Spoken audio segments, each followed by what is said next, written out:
Hello everyone, आप सभी का स्वागत है आपके अपने study platform VKS Vishnu online classes पर। तो आज का ये वीडियो जो है बेसिक्स ऑफ इंग्लिश के ऊपर होने वाला है। और इससे पहले हमने आपको एक वीडियो रिकॉर्ड करके बेसिक्स ऑफ इंग्लिश पे हमने दिया था, जो कॉम्पिटिटिव एग्ज़ाम के लिए काफ़ी इंपॉर्टेंट है। जितने भी कॉम्पिटिटिव एग्ज़ाम होते हैं उसमें परफॉर्म करने के लिए हमारा बेसिक फाउंडेशन स्ट्रॉन्ग होना बहुत ज़रूरी है। तो जो भी स्टूडेंट हिंदी मीडियम बैकग्राउंड से आ रहे हैं उसके लिए कहीं ना कहीं बेसिक्स और फाउंडेशन की नॉलेज होना बहुत ही ज़रूरी है। तो इसके लिए आपको जो है बेसिक्स ऑफ इंग्लिश की क्लासेस को करनी चाहिए और रेगुलर बेसिस पे आपको जो है बेसिक्स ऑफ इंग्लिश की क्लासेस करनी चाहिए और उससे बहुत सारी चीज़ों को सीखना चाहिए ताकि हम अपने जो है अंडरस्टैंडिंग को डेवलप कर पाएँ और चीज़ों को अच्छे से समझ पाए, राइट। तो इससे पहला क्लास जहाँ पर हमने ख़त्म किया था वहीं से आज स्टार्ट करते हैं और उसको एक बार आपको हम रिकॉल करा देते हैं कि क्या क्या हमने इससे पहले क्लास में पढ़ाया था। चलिए, तो यहाँ पर ध्यान दीजिएगा। सबसे पहले अगर हम बात करें बेसिक्स ऑफ इंग्लिश में लेकर के, ये बेसिक्स ऑफ इंग्लिश का हमारा सेकंड क्लास होगा। बेसिक्स ऑफ इंग्लिश का ये हमारा सेकंड क्लास होगा। पहले हम आपको बेसिक्स बताते हैं, फिर आपको चैप्टर को डिटेल में पढ़ाने का प्रयास करेंगे। पहले बेसिक्स को समझ लीजिए। एक्चुअली कोई भी चैप्टर स्टार्ट करने से पहले उसके बेसिक ओवरव्यू को जानना बहुत ज़रूरी है। अगर आपको साउंड्स के रिगार्डिंग अगर कुछ प्रॉब्लम है, जैसे आप अगर ऐसे सुन पा रहे होंगे मोबाइल वगैरह में, तो क्या हो रहा होगा, थोड़ा साउंड कम आ रहा होगा, तो आप ये काम कर सकते हैं, ईयरफोन या ईयरबड्स ला करके आप क्लासेस को देख सकते हैं। तो यहाँ पर बात करते हैं हम बेसिक्स ऑफ इंग्लिश को लेकर के। तो ये हमारा आज का ये क्लास सेकेंड होगा।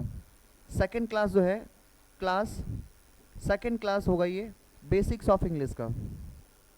चलिए, अब यहाँ पर बात कर रहे हैं, सबसे पहले हम रिकॉल कराने का प्रयास करते हैं कि एक्चुअल में हमने इससे पहले आपको पढ़ाया क्या था।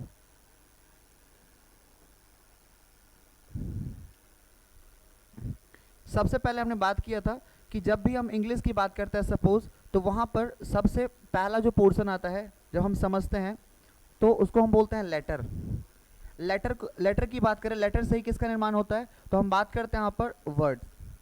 और वर्ड की अगर हम बात करें, वर्ड से ही किसका निर्माण होता है, तो सेंटेंस।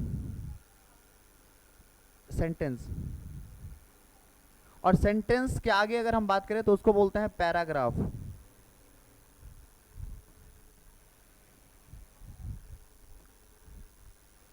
उसको बोलते हैं पैराग्राफ। तो यहाँ पर हमने एक एक चीज़ को आपको अच्छे से बताया था कि ये क्या होता है। लेटर से ही वर्ड का निर्माण होता है, वर्ड से ही सेंटेंस का निर्माण होता है और सेंटेंस के कलेक्शन से ही यहाँ पर पैराग्राफ बनता है। इसके अलावा हमने इस चैप्टर में आपको दूसरा पॉइंट क्या बताया था, हमने आपको क्या बताया था, तो इस चैप्टर में दूसरा पॉइंट हमने आपको अल्फ़ाबेट के ऊपर हमने बात किया था कि अल्फ़ाबेट एक्चुअली होते क्या है। अल्फ़ाबेट के अलावा हमने बात किया था इसके पार्ट्स को लेकर के कि अल्फ़ाबेट में कितने पार्ट्स होते हैं। एक तो होते हैं वॉवेल, एक होते हैं यहाँ पर कॉन्सोनेंट, और एक बात करते हैं यहाँ पर सेमी वॉवेल। तो इन सारे टॉपिक पर हमने बात किया था आपको इससे पहले क्लासेस में। तो डिटेल में हम आपको बताए थे चीज़ों को कि कैसे हम यहाँ पर आइडेंटिफाई करते हैं। तो अगर आपने क्लास को नहीं देखा है तो आपको इस वीडियो के डिस्क्रिप्शन में ये क्लास का लिंक मिल जाएगा, वहाँ से क्लिक करके आप वीडियो को देख सकते हैं। तो यहाँ पर सबसे पहले हम बात करते हैं, ये टॉपिक हमने आपको पहले ऑलरेडी करा दिया है। अब यहाँ पर बात करते हैं सेकंड क्लास को लेकर के कि आज के इस सेकंड क्लास में हमें क्या पढ़ाना है, राइट। तो ये ऑलरेडी हमने आपको ये टॉपिक पढ़ा दिया है। इसके अलावा हमने बताया था आपको डिटेल में कि लेटर क्या होते हैं, वर्ड्स क्या होते हैं। इसके अलावा हमने बताया था सेंटेंसेस क्या होते हैं, इसके अलावा पैराग्राफ यहाँ पर क्या होते हैं, सारे कुछ हमने आपको बताया था। तो ये बेसिक्स ऑफ इंग्लिश का सेकेंड क्लास होने वाला है और सेकेंड क्लास में हम आपको बताने का प्रयास करेंगे यहाँ पर इससे आगे क्या क्या पोर्शन इसमें ऐड होते हैं, बेसिक्स ऑफ इंग्लिश के क्या पोर्शन होते हैं। तो अब बात करते हैं यहाँ पर नेक्स्ट स्लाइड में। तो सबसे पहले अगर हम बात करें यहाँ पर वर्ड को लेकर के,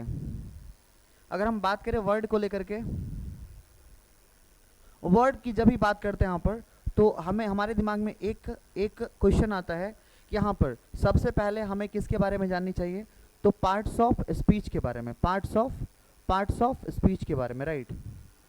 पार्ट्स ऑफ स्पीच के बारे में आधा ग्रामर जो आपका है वो पार्ट्स ऑफ स्पीच से ही हो जाता है अगर हम देखें ऐसे। तो सबसे पहले हमें वर्ड, अगर हम देखते हैं वर्ड के बारे में अगर जानना चाहते हैं तो वर्ड अगर हम बात करें पार्ट्स ऑफ स्पीच के जितने भी पार्ट्स होते हैं ये सारे के सारे वर्ड के रूप में ही तो होते हैं। तो वर्ड को पढ़ने के लिए हमें पार्ट्स ऑफ स्पीच का नॉलेज होना बहुत बेहद ही ज़रूरी है। अगर हम पार्ट्स ऑफ स्पीच का नॉलेज नहीं लेते हैं तो कहीं ना कहीं हम यहाँ पर कॉम्पिटिटिव इंग्लिश जो हम सीखना चाहते हैं वो चीज़ों को उस तरीके से हम नहीं सीख पाएंगे और क्वेश्चन को सॉल्व करने में हमें बहुत दिक्कत आएगी। तो यहाँ पर एक चीज़ आपको ध्यान देना है कि पार्ट्स ऑफ स्पीच पढ़ने से पहले हमें क्या करना है ना, पार्ट्स ऑफ स्पीच पढ़ने से पहले आपको जो पहला क्लास था, क्लास नंबर फर्स्ट, वो क्लास को आपको पहले देखना है, फिर इस पर आना है यहाँ पर। तो पहले हम बात करते हैं यहाँ पर पार्ट्स ऑफ स्पीच के पार्ट्स को। चलो अगर हम ऐसे बात करें तो पार्ट्स ऑफ स्पीच के जो है कितने पार्ट्स होते हैं, तो यहाँ पर या कितने काइंड्स होते हैं, तो 8 पार्ट्स होते हैं। अब यहाँ पर सबसे पहले हम बात करते हैं पहला पार्ट्स को लेकर के। सपोज ऐसे पहला पार्ट्स, अगर पहले पार्ट्स को लेकर हम बात करें तो आपने पढ़ा होगा पहला पार्ट्स यहाँ पर नाउन। अगर आपने नहीं पढ़ा है तो हम आपको डिटेल में पढ़ाने का प्रयास करेंगे। नाउन पहला टॉपिक होता है। इसके अलावा हम बात करें नेक्स्ट दूसरा, तो यहाँ पर आएगा प्रोनाउन। प्रोनाउन थर्ड हमारा आएगा इसमें एडजेक्टिव। थर्ड आएगा इसमें एडजेक्टिव। और अगर हम यहाँ पर हम फोर्थ की बात करें, यहाँ पर तो आएगा इसमें वर्ब। और अगर हम बात करें यहाँ पर फिफ्थ को लेकर के, तो यहाँ पर क्या आएगा, फिर यहाँ पर आएगा आपका, यहाँ पर आएगा एडवर्ब, यहाँ पर आएगा एडवर्ब। और यहाँ पर अगर हम बात करें यहाँ पर छठा, तो आएगा प्रेपोजिशन। और यहाँ पर अगर हम बात करें नेक्स्ट पोर्शन की बात करें तो हमारा आएगा कंजंक्शन। और कंजंक्शन के आगे अगर हम बात करें तो यहाँ पर आता है इंटरजेक्शन।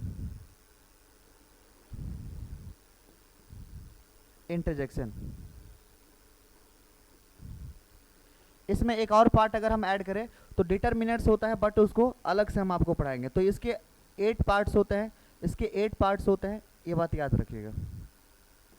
तो एक एक करके हम समझने का प्रयास करते हैं, बेसिक सबका जानने का प्रयास करते हैं कि एक्चुअल में ये सारे जो पार्ट्स है पार्ट्स ऑफ स्पीच के, ये सारे पार्ट्स को हम यूज़ कैसे करते हैं, सेंटेंस में कैसे आइडेंटिफाई करते हैं। तो आज के क्लास में हम आपको इसमें से 3-4 बताने का प्रयास कर रहे हैं। जितना हो सकेगा उसको हम डिटेल में प्रयास करते हैं। अगर पूरा हो पाएगा तो पूरा बता देते हैं, अगर जितना हो पाएगा 1 घंटे की क्लास में या 45 मिनट की क्लास में जितना हो पाएगा हम आपको उतना बताने का प्रयास करेंगे। चलिए, तो सबसे पहले इसको आप स्क्रीनशॉट ले सकते हैं कि कौन कौन से टॉपिक आपको पढ़ना है, फिर हम यहाँ पर नेक्स्ट स्लाइड में आगे बढ़ते हैं। अभी हमने आपको इसमें समझाया कुछ है नहीं, अभी बस आपको नाम लिखवाया है, अब समझाने का हम प्रयास करते हैं। अब हम यहाँ पर बात करते हैं थोड़ा सा, इसी में आपको थोड़ा सा बताने का प्रयास करते हैं। सपोज अगर आप बात करें सेंटेंस को लेकर के, ऐसे हम बात करते हैं किसको लेकर, सेंटेंस को लेकर, ऐसे हम बात करते हैं सेंटेंस को लेकर। अब देखिए सेंटेंस बनाने की जब भी हम बात करते हैं तो सबसे पहले सेंटेंस का जो फॉर्मेशन होता है कुछ इस प्रकार होता है। सबसे पहले सेंटेंस में क्या चाहिए हमें, सब्जेक्ट के अलावा अगर हम बात करें नेक्स्ट पॉइंट, तो नेक्स्ट हमारा क्या आएगा इसमें, वर्ब। और जो यहाँ पर तीसरा पॉइंट आता है ना, तीसरा पॉइंट की अगर हम बात करें इसमें, तो ये आता है आपका ऑब्जेक्ट। अब एक चीज़ बताइए, यहाँ पर ये जो सेंटेंस है ना, ये 3 चीज़ों से बना है। पहला क्या है यहाँ पर, तो सब्जेक्ट, दूसरा क्या है यहाँ पर, तो वर्ब, और तीसरा क्या है यहाँ पर, तो ऑब्जेक्ट। अब यहाँ पर भी कई सारे वर्ड ऐसे यूज़ होते हैं, जैसे आप देखिएगा ग्रामर में बेसिक्स में हम बात करते हैं प्रेडिकेट्स को लेकर के। जैसे हम बात करते हैं यहाँ पर कॉम्प्लीमेंट को लेकर के, जैसे हम बात करते हैं कॉम्प्लीमेंट को लेकर के, जैसे हम बात करते हैं यहाँ पर अदर वर्ड्स को लेकर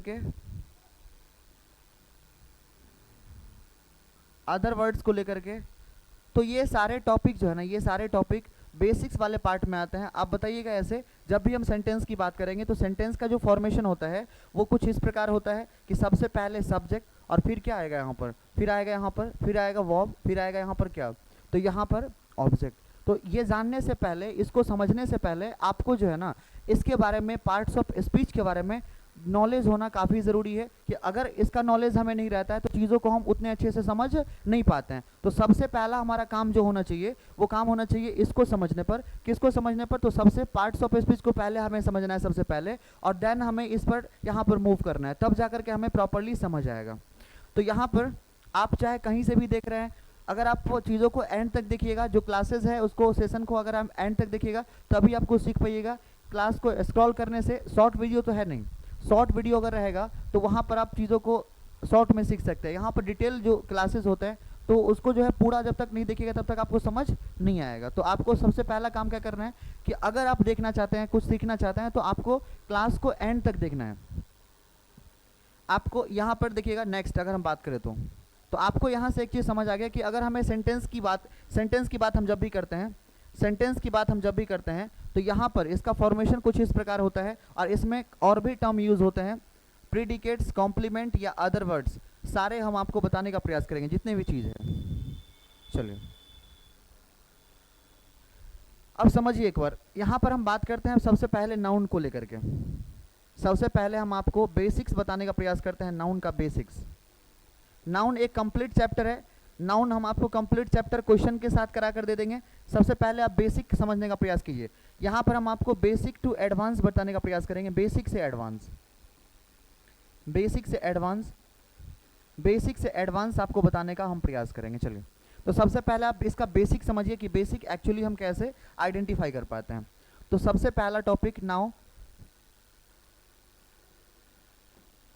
यहाँ पर हम बात करें, सबसे पहले हम बात करते हैं, if I talk about noun के बारे में, अगर हम बात करें नाउन के बारे में बात करें तो नाउन को हम ऐसे हिंदी में क्या कहते हैं, हिंदी जानना उतना इम्पोर्टेंट नहीं है, संज्ञा कहते हैं, या आप जैसे हैं नाम के समान शब्द, नाम के समान शब्द जो होते हैं उसे हम क्या कहते हैं, नाम के समान शब्द को हम क्या कहते हैं यहाँ पर, तो यहाँ पर नाउन कहते हैं। तो यहाँ से हमें एक बात की क्लैरिटी हो गई कि जब भी हम बात करेंगे नेमिंग वर्ड को लेकर के, naming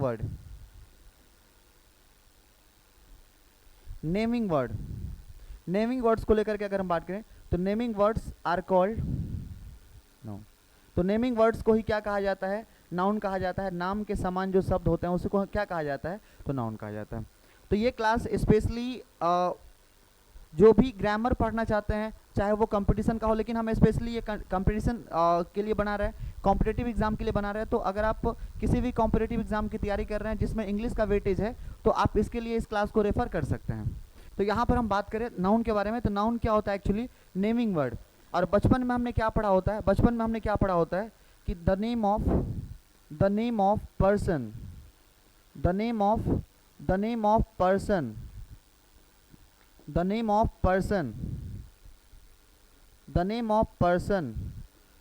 of place, the name of यहाँ पर एनिमल और थिंग,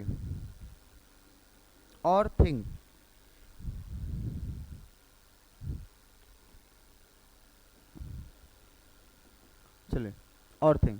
तो यहाँ पर बात करते हैं जब भी किसी पर्सन के नाम की बात हो, जब भी किसी प्लेस की नाम की बात हो, जब भी किसी यहाँ पर एनिमल के नाम की बात हो, जब भी यहाँ पर किसी वस्तु की नाम की बात हो, तो उसको हम क्या कह देते हैं, तो नाउन कह देते हैं।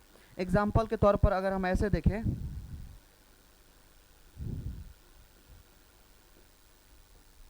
बहुत लोग इसको इजी कर देते हैं, तो इजी भी हो सकता है। यहाँ पर देखिए क्या है, जैसे हम बात करें यहाँ पर नाउन को लेकर, सपोज किसी का नाम यहाँ पर राहुल है, तो राहुल किसी पर्सन का नाम है कि नहीं है, पर्सन में यहाँ पर मेल फीमेल दोनों आते हैं। जैसे हम बात करें यहाँ पर बात करें यहाँ पर जैसे शिवानी बात करते हैं हम, गर्ल्स का नाम है। जैसे हम प्लेस की नाम बात करें तो मधुबनी हो सकता है, राइट, मधुबनी भी हो सकता है। एनिमल की नाम की बात करें जैसे हम काऊ बोल सकते हैं, कुछ भी ले सकते हैं, चाहे डोमेस्टिक ले ले, चाहे हम यहाँ पर जो आपका विल्ड एनिमल है या जो आपका फॉरेस्ट एनिमल है उसको भी ले सकते हैं। थिंग मतलब कोई भी, जैसे पेन ले सकते हैं। तो यहाँ पर ये ATC हो गया। तो जब भी हम यहाँ पर नाउन की बात करेंगे तो नाउन में आप एक चीज़ समझिएगा, जब भी किसी भी दुनिया में ऐसा कोई भी चीज़ नहीं है जिसका कोई ना कोई नाम नहीं है। ऐसा जब भी हम बात करें, ऐसे जिस भी चीज़ का दुनिया में नाम है वो सारे के सारे यहाँ पर क्या है, तो नाउन है। तो आप एक चीज़ दिमाग में, ये चीज़ कॉन्सेप्ट याद रख लीजिएगा कि दुनिया में अगर कोई भी चीज़ है, अगर उसका कुछ नाम है तो वो क्या कहलाएगा, तो आपका नाउन कहलाएगा। तो इस बात को आप अपने दिलो दिमाग में बिठा लीजिए अच्छे से। तो हम यहाँ पर बात करते हैं, सपोज दैट जैसे हम बोलते हैं वाटर, तो वाटर भी किसी चीज़ का नाम है। जैसे हम बात करते हैं कंप्यूटर, तो वो भी किसी चीज़ का नाम है। मतलब दुनिया में कोई भी चीज़, किसी भी चीज़ का अगर कोई नाम है तो वो सारे के सारे क्या कहलाएंगे। जैसे हम बात करते हैं सपोज, जैसे बात करते हैं चेयर, वो भी एक नाउन है। जैसे बात करते हैं हम फैन, वो भी एक नाउन है। सारा चीज़, जैसे हम बात करते हैं यहाँ पर क्या, नॉलेज, नॉलेज भी किसी चीज़ का नाम है, तो वो भी क्या हो जाएगा आपका, वो भी क्या हो जाएगा आपका, नाउन हो जाएगा। जैसे हम बात करते हैं ईमानदारी, ईमानदारी भी किसी चीज़ का नाम है, तो यहाँ पर हम बात कर सकते हैं ऑनेस्टी की बात करें जैसे। तो ये सारे जो है ना, ये सारे के सारे क्या हैं बताइए आप, तो ये सारे के सारे यहाँ पर नाउन हैं। यहाँ से आपको एक बात की क्लैरिटी हो गई कि नाउन एक्चुअली होते क्या हैं। हम आपको आज बेसिक ओवरव्यू देने का प्रयास कर रहे हैं। सभी जितने भी आपको इसमें पार्ट्स ऑफ स्पीच के पार्ट्स है, उसके बारे में हम आपको एक बेसिक ओवरव्यू दे रहे हैं कि एक्चुअली हम उसको आइडेंटिफाई कैसे करते हैं कि वो नाउन कैसे हैं, नाउन है तो कैसे। नाउन पर हम आपको एक सेपरेट क्लास देंगे जो कंप्लीट होगा, जिसमें क्वेश्चन को भी हम प्रैक्टिस कराएंगे। वो 1.5 या 2 घंटे का क्लास होगा। तो आप यहाँ पर ध्यान दीजिएगा, पहले वहाँ पर आप बेसिक से लेकर के एडवांस तक सीखने का प्रयास करेंगे। अभी फिलहाल आपको हम बेसिक ओवरव्यू दे रहे हैं इस क्लास में। ये बेसिक का ही क्लास है, तो हमने आपको बताया था कि बेसिक का कम से कम आपका 4 से 5 क्लास होगा। तो यहाँ से आपको एक बात की क्लैरिटी हो गई कि नाउन जब भी, नाउन की जब भी बात करेंगे तो नाउन किसे कहते हैं, तो नाउन हम नेमिंग वर्ड्स को कहते हैं, यानी कि नाम के समान जो शब्द होते हैं उसे हम नाउन कहते हैं। या किसी भी पर्सन, किसी प्लेस या एनिमल या थिंग के नाम को हम क्या कहते हैं, संज्ञा कहते हैं या तो नाउन कहते हैं। तो यहाँ से हम नेक्स्ट स्लाइड में आगे बढ़ते हैं, आइए फिर। तो अगर हम बात करें अब नाउन को लेकर के, अगर हम देखें अगर हम ऐसे देखें नाउन को लेकर, तो अगर हम मॉडर्न अप्रोच की बात करें, या अगर हम मॉडर्न अप्रोच या मॉडर्न मेथड की बात करें, मॉडर्न मेथड या मॉडर्न अप्रोच की बात करें, आप सभी को पता है कि यहाँ पर 2 अप्रोचेज होते हैं नाउन के। पहला अप्रोच क्या होता है, एक तो हम बात करते हैं मॉडर्न अप्रोच, एक तो होता है ट्रेडिशनल, जिसको हम बोलते हैं एंशिएंट अप्रोच। तो जो मॉडर्न अप्रोच होता है ना, उसमें 2 ही प्रकार होते हैं। एक तो होता है यहाँ पर क्या, काउंटेबल, एक होता है काउंटेबल नाउन, और एक होता है यहाँ पर uncountable noun. Uncountable noun, uncountable noun, याद रखिए इस बात को। काउंटेबल का मतलब क्या होता है, जब भी हम किसी भी चीज़ को काउंट कर सकते हैं ना, उसको बोलते हैं काउंटेबल नाउन। सपोज दैट जैसे जो काउंटेबल नाउन होगा उसका सिंगुलर और प्लूरल दोनों हो सकता है। जैसे हम बात करें सिंगुलर को लेकर के, और जैसे बात करें हम यहाँ पर प्लूरल को लेकर के, यहाँ पर ध्यान दीजिएगा। तो जैसे हम बात करते हैं केवल एक के बारे में, जब भी हम बात करते हैं केवल एक के बारे में, वन के बारे में, अगर हम बात करते हैं किसी भी चीज़ के बारे में, एक के बारे में, तो वो सिंगुलर होगा। और जब भी हम किसी यहाँ पर प्लूरल यानी कि एक से अधिक, जब भी हम बात करते हैं मोर देन वन, तो वहाँ पर वो क्या कहलाएगा, प्लूरल। सपोज दैट जैसे हम बात करें यहाँ पर पेन को लेकर के, आज हम आपका बेसिक ओवरव्यू ले रहे हैं इस क्लास में। तो आज इस क्लास को आप ऐसे समझना है, बेसिक ओवरव्यू हम कैसे आपको समझाते हैं। बेसिक ओवरव्यू में बस आपको हम एक मोटा मोटी एक ऐसे कॉन्सेप्ट देने का प्रयास करते हैं जिससे आप चीज़ों को एक क्लैरिटी वे में, एक क्लियर वे में समझ सके यहाँ पर। तो आप समझिए यहाँ पर जैसे हम बात करते हैं पेन को लेकर के, तो यहाँ पर बात करते हैं पेन, तो पेन का प्लूरल क्या होगा, तो पेन का प्लूरल होगा यहाँ पर पेन्स। जैसे सपोज अगर हम ऐसे बात करें बॉय, तो बॉय का प्लूरल क्या होगा, बॉय का प्लूरल यहाँ पर होगा बॉयज़। तो यहाँ से आप एक चीज़ समझ पा रहे हैं, यहाँ पर एक चीज़ समझ पा रहे हैं कि काउंटेबल नाउन को हम सिंगुलर से प्लूरल बना सकते हैं। लेकिन अगर हम बात करें if I talk about uncountable noun, अगर हम बात करें अनकाउंटेबल नाउन के बारे में, तो अनकाउंटेबल नाउन को हमें ऐसे चीज़ों को आइडेंटिफाई करना होता है कि अनकाउंटेबल नाउन ऑलवेज होते हैं कैसे, ऑलवेज होते हैं सिंगुलर। अनकाउंटेबल नाउन ऑलवेज कैसे होते हैं, ऑलवेज, तो याद रखिएगा ये होते हैं सिंगुलर, कभी भी इसका प्लूरल बनाया नहीं जा सकता है। Uncountable noun is always singular, you have to understand the, यहाँ पर ये इसको आपको समझना है कि अगर हम बात करें ऐसे, अगर हम बात करें यहाँ पर, अगर हम बात करें अनकाउंटेबल नाउन को लेकर के, तो अनकाउंटेबल नाउन ऑलवेज होते हैं सिंगुलर, इसमें कोई शक, कोई दो राय नहीं है। तो सबसे पहले अब ये अनकाउंटेबल नाउन हम समझते हैं एक्चुअली होता क्या है, जिसको हम गिन नहीं सकते हैं। सपोज जैसे अगर हम बात करें सपोज ऐसे बात करते हैं वाटर को लेकर के, क्या वाटर का यहाँ पर प्लूरल हो सकता है क्या? नहीं, ये ऑलवेज होगा सिंगुलर। ऑलवेज क्या होगा? ऑलवेज होगा आपका, ऑलवेज होगा सिंगुलर। जैसे हम बात करते हैं सपोज, क्या हम नॉलेज को गिन सकते हैं क्या? नॉलेज नहीं, ये भी क्या होगा? नॉलेज, ये भी क्या होगा आपका? सिंगुलर। अगर हम बात करें मनी, मनी भी क्या होगा बताएंगे यहाँ पर? मनी, मनी भी होगा अनकाउंटेबल। मनी को हम नहीं गिनते हैं यहाँ पर, रुपए को गिनते हैं, रुपए को काउंट करते हैं, मनी को काउंट नहीं करते हैं यहाँ पर। मनी भी क्या होगा यहाँ पर? मनी भी आपका अनकाउंटेबल। कभी भी आप ऐसे देखते हैं कि एक मनी, दो मनी, तीन मनी ऐसे करके काउंट हो रहा है? नहीं हो रहा है।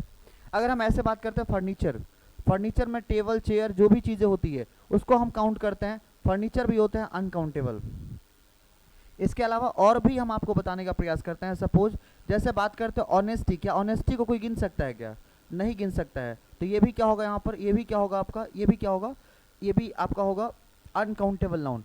और विशेष हम बात करेंगे आपको, विशेष जब हम आपको इस पर डेडिकेटेड कोई क्लास लेंगे, नाउन के ऊपर जब हम डेडिकेटेड क्लास लेंगे और कंप्लीट क्लास हम आपको देने का प्रयास करेंगे, उसमें आपको पूरा क्लियर समझ आएगा कि नाउन को हम कैसे पढ़ते हैं, कैसे एक्चुअली समझते हैं। और किसी भी एग्जाम की अगर आप तैयारी कर रहे हैं तो वहाँ से आप एक क्लियर और clear cut overview, clear cut आप वहाँ से चीज़ों को एक अंडरस्टैंडिंग डेवलप कर सकते हैं। तो यहाँ पर आप ध्यान दीजिएगा। नेक्स्ट स्लाइड में पहले इसको नोट कर लीजिएगा, पहले इसको एक बार स्क्रीनशॉट आप ले सकते हैं। आगे बढ़े फिर, चलिए। तो हमने यहाँ पर क्या सीखा कि जो नाउन होता है ना, नाउन अगर हम देखें मॉडर्न अप्रोच के अंदर तो वो दो ही होते हैं, एक तो होता है काउंटेबल, एक तो होता है अनकाउंटेबल। और यहाँ पर अगर हम ट्रेडिशनल अप्रोच की बात करें तो उसको भी हम मॉडर्न अप्रोच में समाहित कर सकते हैं।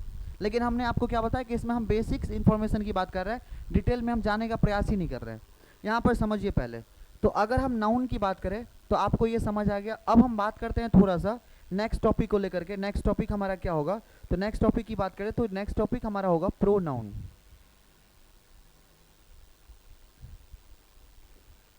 अगर हम बात करते हैं प्रोनाउन को लेकर के, और ये आपका बेसिक्स है, प्रोनाउन की बेसिक्स की बात करते हैं। अगर हम ऐसे बात करें प्रोनाउन को लेकर के तो यहाँ पर ध्यान दीजिएगा कि जब भी हम बात करते हैं ऐसा शब्द या a word which is used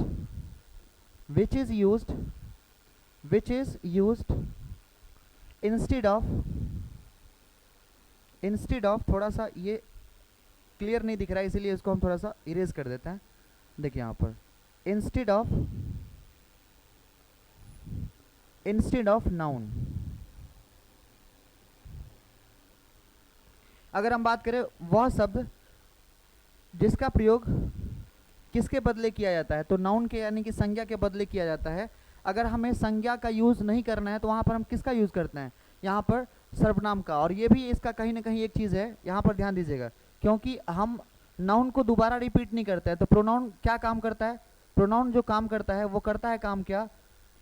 pronoun रोकता है किसके रिपीटेशन को? तो नाउन के रिपीटेशन को रोकने का प्रयास करता है। Pronoun stops repetition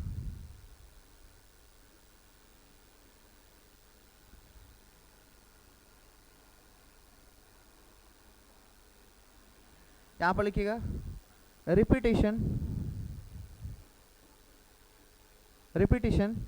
repetition of noun, ऐसे बोल सकते हैं आप। तो यहाँ पर एक काम कीजिएगा कि ये जो है ना प्रोनाउन के रिपीटेशन को रोकता है, प्रोनाउन के नाउन के रिपीटेशन को रोकता है। स्टॉप नाउन के रिपीटेशन, रिपीट की अगर हम बात करें तो जो रिपीट होता है ना उस रिपीटेशन को रोकने का ये प्रयास करते हैं। तो यहाँ से आपको एक बात की क्लैरिटी हो गई कि नाउन के रिपीटेशन को रोकने का प्रयास कौन करता है? प्रोनाउन स्टॉप नाउन रिपीटेशन या रिपीट, उसके रिपीटेशन को रोकने का प्रयास करता है।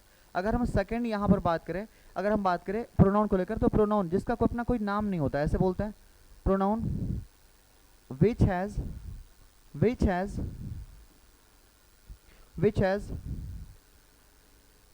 has no name, जिसका कोई अपना नाम नहीं होता है उसको भी हम किस कैटेगरी में रखते हैं? तो प्रोनाउन की कैटेगरी में रखते हैं, प्रोनाउन की कैटेगरी में रखते हैं।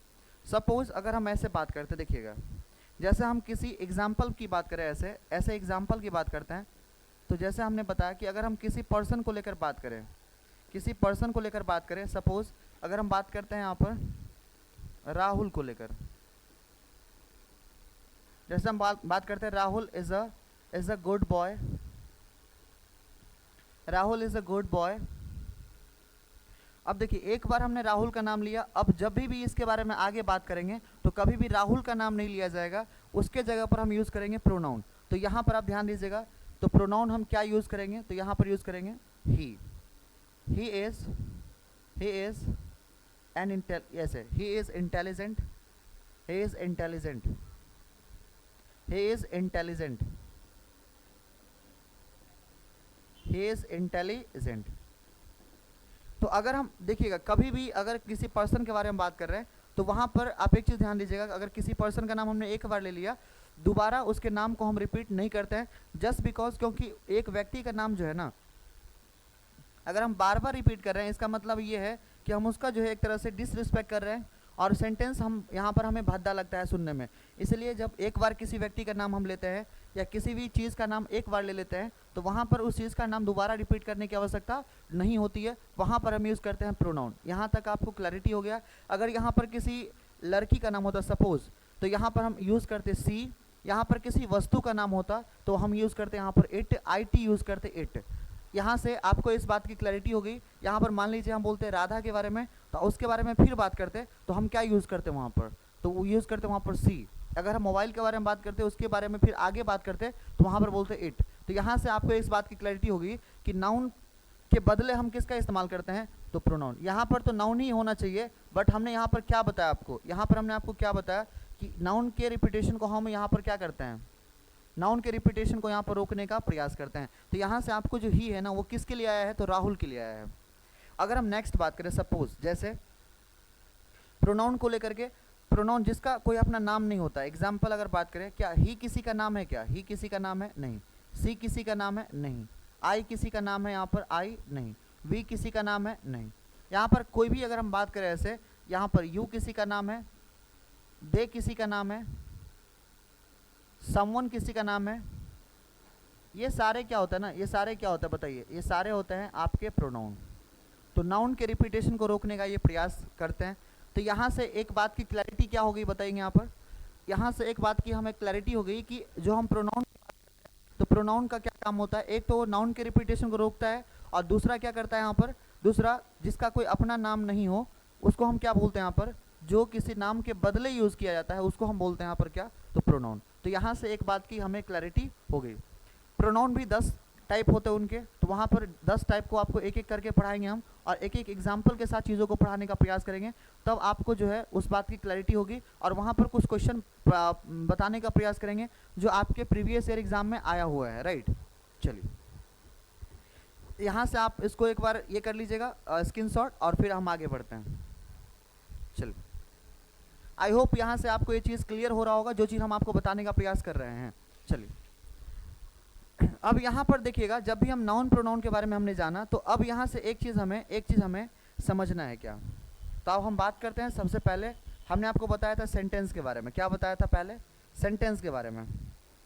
अब देखिए सेंटेंस में सबसे पहला जो हम फॉर्मेशन करते हैं सेंटेंस को, तो उसमें सबसे पहला जो टर्म आता है वो क्या आता है, तो आपका यहाँ पर आता है सब्जेक्ट। सब्जेक्ट की बात करें तो फिर क्या आता है यहाँ पर, तो हम बात करते हैं यहाँ पर वर्ब। और वर्ब की बात करें तो यहाँ पर नेक्स्ट क्या आएगा फिर, तो हम बात करते हैं यहाँ पर ऑब्जेक्ट। यहाँ पर बात करते हैं ऑब्जेक्ट, राइट। तो अगर हम ऐसे बात करते हैं सेंटेंस को लेकर के, तो सेंटेंस में एक तो होते हैं यहाँ पर सब्जेक्ट, एक होते हैं यहाँ पर क्या, वर्ब, एक होते हैं यहाँ पर ऑब्जेक्ट। इसको आप अदर वर्ड की श्रेणी में भी रख सकते हैं। तो अगर हम ऐसे देखते हैं सब्जेक्ट को लेकर के, तो सब्जेक्ट को समझने के लिए यहाँ पर आपको एक तो नाउन के बेसिक्स की जानकारी होना बहुत ज़रूरी है, और एक जो है यहाँ पर प्रोनाउन की बेसिक्स की जानकारी होना बहुत ज़रूरी है। तो यहाँ पर हमने क्या बताया कि अगर हम यहाँ पर सब्जेक्ट की तलाश कर रहे हैं, सब्जेक्ट को अगर हम यहाँ पर आइडेंटिफाई करना चाहते हैं या उसके बारे में जानना चाहते हैं, तो इस दोनों टॉपिक के बारे में बेसिक ओवरव्यू आपका होना बहुत ज़रूरी है। तो अब यहाँ पर बात करते हैं सब्जेक्ट को लेकर के। सबसे पहले सब्जेक्ट एक्चुअली होते क्या है, तो हम यहाँ पर ऐसे बात करते हैं सब्जेक्ट को लेकर।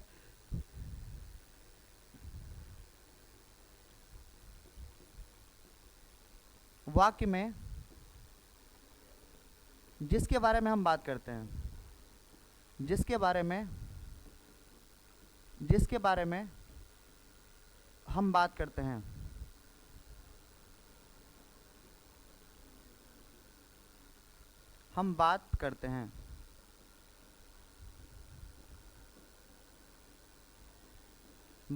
उसको हम यहाँ पर क्या बोलते हैं, तो सब्जेक्ट बोलते हैं। In the sentence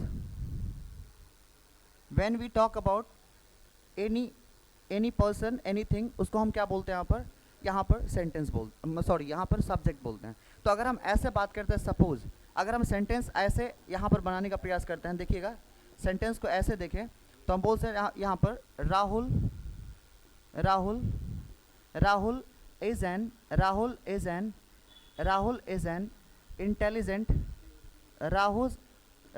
an intelligent boy. तो आप यहाँ पर एक चीज़ की आपको क्लैरिटी हो रही होगी कि ये जो राहुल है ना, हम इस सेंटेंस में किसके बारे में बात कर रहे हैं। इस सेंटेंस में हम किसके बारे में बात कर रहे हैं, तो इस सेंटेंस में हम राहुल के बारे में बात कर रहे हैं। तो राहुल इसका क्या होगा, सब्जेक्ट। और यहाँ पर आप देखिएगा राहुल जो है ना, ये राहुल क्या है, अगर हम ऐसे देखें तो एक नाउन भी है। अगर हम सपोज ऐसे देखें, अगर हम सपोज ऐसे करें, यहाँ पर जैसे बात करते हैं ही इज़, यहाँ पर ये भी कर सकते हैं ही इज़ ऑनेस्ट बॉय। तो यहाँ पर he is an honest boy अगर हम बात करें तो यहाँ पर क्या हो सकता है, ही जो है ना, ही यहाँ पर हम किसके बारे में बात करते हैं, तो ही के बारे में बात करते हैं। और ही यहाँ पर लॉजिकली क्या है, तो यहाँ पर ये प्रोनाउन है। तो प्रोनाउन में आप एक चीज़ ध्यान दीजिएगा कि ये जो ही है ना, ये किसी का नाम नहीं है, नाम के बदले यूज़ हो रहा है, या यहाँ पर ये किसी का नाम है नहीं, तो उसको हम क्या बोलते हैं, प्रोनाउन। तो यहाँ से एक चीज़ की क्लैरिटी आपको हो रही होगी कि ये जो सब्जेक्ट है ना, ये जो सब्जेक्ट है उसको होने के लिए हमें क्या चाहिए, तो पहला तो एक तो नाउन चाहिए और दूसरा हमें क्या चाहिए, यहाँ पर प्रोनाउन चाहिए, जिसके बारे में हमने ऑलरेडी बात किया है इस वीडियो लेक्चर में। तो यहाँ पर देखिएगा सबसे पहले ये जो हमारा ही है ना, ये भी क्या है, प्रोनाउन है, और ये राहुल जो है एक नाउन है। अगर हम यहाँ पर ये भी बात करते हैं, यहाँ पर हमने किसी एक्शन को रिप्रेजेंट नहीं किया। सपोज दैट अगर हम ऐसे बोलते हैं राहुल इज प्लेइंग क्रिकेट, यहाँ पर एक्शन को रिप्रेजेंट कर रहे हैं, तो यहाँ पर फिर क्या होगा, राहुल के बारे में बात कर रहे हैं। हम एक्चुअली बात किसके बारे में कर रहे हैं, राहुल के बारे में। अगर किसी भी पर्सन के बारे में बात करें, किसी थिंग के बारे में बात करें, तो वहाँ पर वो सारे के सारे क्या होंगे बताइए, तो वो सारे के सारे सब्जेक्ट होंगे, राइट। तो सब्जेक्ट होने के लिए हमें क्या चाहिए, एक तो नाउन और दूसरा क्या चाहिए, प्रोनाउन। और जितने भी टॉपिक्स हमने आपको बताया है, एक एक करके हम आपको डिटेल में बेसिक टू एडवांस बताने का प्रयास करेंगे। इसमें हम आपको बेसिक ओवरव्यू देने का प्रयास करते हैं। चलिए एक बार आप इसका स्क्रीनशॉट ले सकते हैं अगर आप लेना चाहें। आगे बढ़ते हैं फिर यहाँ पर। चलिए अब हम बात करते हैं एडजेक्टिव को लेकर।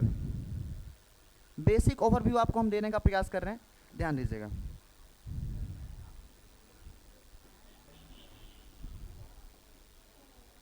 बेसिक ओवरव्यू हम आपको देने का प्रयास कर रहे हैं। तो अगर हम बात करें यहाँ पर एडजेक्टिव को लेकर, तो एडजेक्टिव को एक बार समझने का प्रयास कीजिएगा। सपोज जैसे हम बात करें ऐसे, थोड़ा सा हम इसके डेफिनेशन पर जाना चाहेंगे। चलिए तो ऐसे बोल सकते हैं इसको, a word that tell us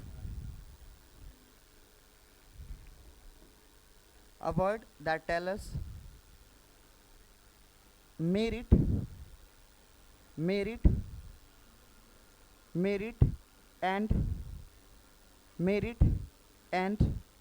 and से अच्छा वर्ड होगा अगर हम बात करें मेरिट, या हम बोल सकते हैं यहाँ पर, या के लिए हम और यूज़ करते हैं यहाँ पर, है ना। तो मेरिट या डिमेरिट।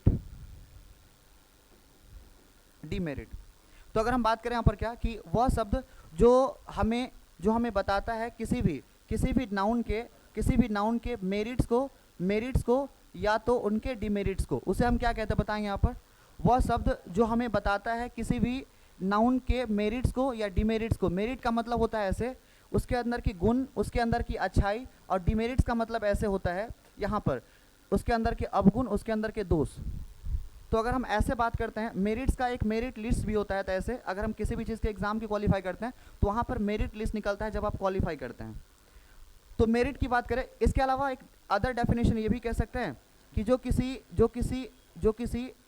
संज्ञा या सर्वनाम के बारे में कुछ बताता है या उसकी विशेषता को बताता है, उसके क्वालिटी को बताता है, तो उसको भी हम क्या बोलते हैं, एडजेक्टिव बोलते हैं। तो हम ये भी यहाँ पर बोल सकते हैं, ये भी यहाँ पर एक डेफिनेशन ये भी ले सकते हैं। A word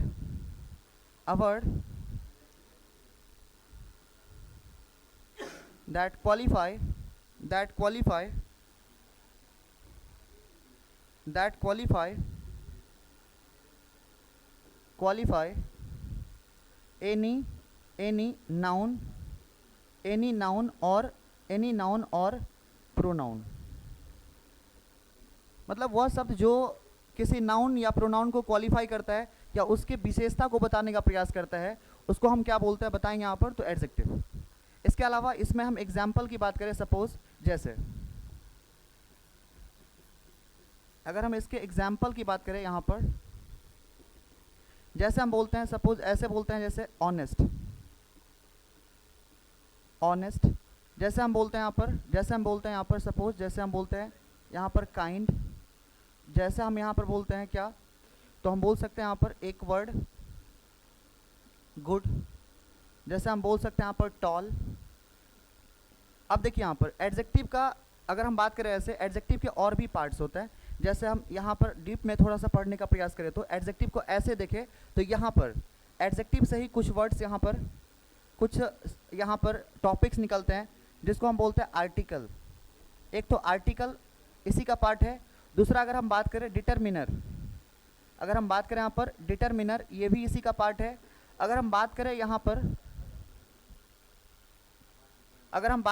डिग्री, अगर हम बात करें डिग्री, तो डिग्री भी इसी एडजेक्टिव का पार्ट है, राइट। तो अगर आप ऐसे देखते हैं कि ये आर्टिकल भी, आर्टिकल कुछ है नहीं, ये एडजेक्टिव का पार्ट है। डिटरमिनेंट्स भी किसका पार्ट है, तो एडजेक्टिव का। और डिग्री भी किसका पार्ट है, तो यहाँ पर ये भी आपका एडजेक्टिव का पार्ट है। अब जैसे इसको हम आपको थोड़ा सा ये बताना चाहेंगे सेंटेंस के थ्रू। सेंटेंस के थ्रू देखिएगा, जैसे हम बात करते हैं ही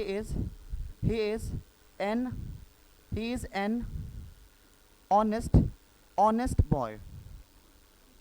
अब यहाँ पर आप देखिएगा, जैसे हम बात कर रहे हैं तो यहाँ पर ये जो ऑनेस्ट है ना, ये वाला ऑनेस्ट, ये नाउन को क्वालिफाई कर रहा है। यहाँ पर देखिएगा, अब ये बता रहा है कि वह लड़का कैसा है, वह लड़का कैसा है। अगर हम बात करें यहाँ पर कैसे के बारे में, तो ऑनेस्ट है। और एक चीज़ याद रखिएगा, जब भी एडजेक्टिव का यूज़ करते हैं तो बिफोर नाउन यूज़ करते हैं 90% केस में। बिफोर नाउन हम किसका यूज़ करते हैं, तो यहाँ पर एडजेक्टिव का, वो भी 90% केस में। इसमें देखिएगा अगर कॉम्पिटिशन में जाते हैं तो यहाँ पर एक तो होता है प्रेडिक्टिव यूज़ और एक होता है आपका अट्रीब्यूटिव यूज़। तो अट्रीब्यूटिव यूज़ मतलब होता है बाद में, और प्रेडिक्टिव यूज़ का मतलब होता है जब भी हम पहले यूज़ करते हैं। तो नाउन से पहले जब यूज़ करेंगे तो उसको हम क्या बोलेंगे, यहाँ पर उससे हम क्या बोलेंगे पहले उसको, तो उसको बोल सकते हैं यहाँ पर एडजेक्टिव। सपोज ऐसे भी तो हो सकता है, अगर हम ऐसे देखें ही इज़ ऑनेस्ट। यहाँ पर हम एन क्यों नहीं लगा रहे, रीज़न कि यहाँ पर जब भी आर्टिकल आता है ना, आर्टिकल, तो यहाँ पर कोई ना कोई नाउन रहना चाहिए, उसके बाद यहाँ पर आर्टिकल आएगा, अदरवाइज यहाँ पर नहीं आएगा। तो ये सेंटेंस अगर हम ऐसे देखें, बहुत सारे लोग क्या करते हैं ना कि यहाँ पर ही इज़ एन ऑनेस्ट होना चाहिए, ये सेंटेंस फिर गलत हो जाएगा। ये सेंटेंस आपका राइट है। अगर आप ये सेंटेंस ऐसे देखते हैं, ऐसे कि ही इज़ एन ऑनेस्ट, ये सेंटेंस सरासर गलत है। इसमें कोई लॉजिक ही नहीं है। यहाँ पर देखिएगा, ये सेंटेंस आपका गलत है। क्यों गलत है, रीज़न, क्योंकि अगर यहाँ पर जब तक यहाँ पर नाउन नहीं आएगा तब तक आप यहाँ पर आर्टिकल यहाँ पर यूज़ नहीं कर सकते हैं। आर्टिकल यूज़ करने के लिए, और यहाँ पर एक चीज़ और बताते हैं, जैसे यहाँ पर आप देखिएगा ए और बात करते हैं यहाँ पर एन। ए और एन का यूज़ हम करते हैं ना यहाँ पर सिंगुलर काउंटेबल नाउन के लिए, SCEN। जब भी हम केवल एक के बारे में बात करेंगे तभी यहाँ पर ए और एन आ सकता है। एक के बारे में अगर बात नहीं करते हैं तो वहाँ पर AN कभी नहीं आ सकता है। तो इस बात को आपको जानना बहुत ज़रूरी है। इसके अलावा यहाँ पर आप देख लीजिएगा, यहाँ पर बोल रहे हैं क्या, यहाँ पर हम इस एडजेक्टिव का अट्रीब्यूटिव यूज़ कर रहे हैं, बाद में यूज़ कर रहे हैं। तो हमने अभी क्या बताया कि बिफोर नाउन हम यूज़ करते हैं कितने % केस में, 90% केस में।